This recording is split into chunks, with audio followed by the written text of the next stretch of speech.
First of all, Luis, congratulations for this gigantic, amazing project. So, what is your role and tell us about with no spoiler? First of all, maraming salamat.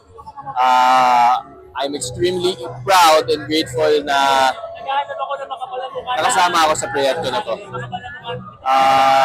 This is something very unexpected na dumating sa akin na blessing ito. But when it came to my door, I made sure, sabi ko, hindi ko pwedeng ma-disappoint yung Encantadix, the management, the network, and everyone else that I've worked with on this project. I made sure na I will show up every day 100% para proud sila. Kasi proud ako makatrabaho yung mga tao to. On and off camera, napakagagaling na talento. Lahat masisipag at lahat mabubuting tao. Maraming salamat. Have you watched the original Encantadia in the 2016?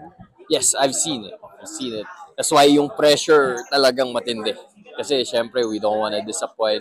And we were following footsteps ng mga very iconic characters and actors sa industry natin. So, yeah.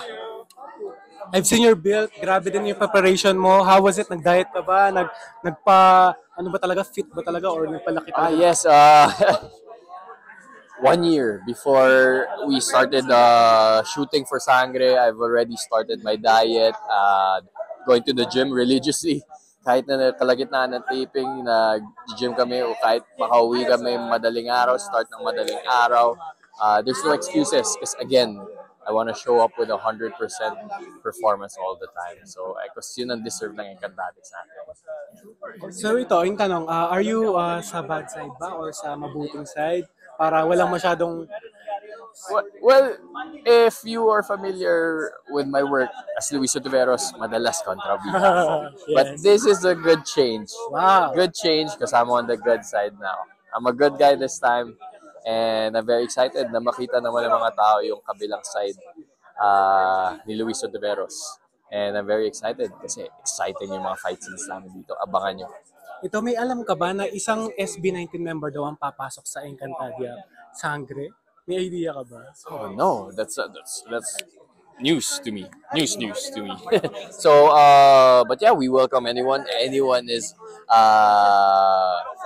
kumbaga, pwedeng pumasok sa Encantadia. I mean, look at me. I'm here, right? I mean, who would have thought? Yeah. I never thought. I mean, nag-audition lang ako, give it my all, and thankfully, napagkatiwalaan tayo ng role. So, kung sino man yung SB19 na yan, I'm sure magiging asset siya and a great addition to the whole cast of Encantadia.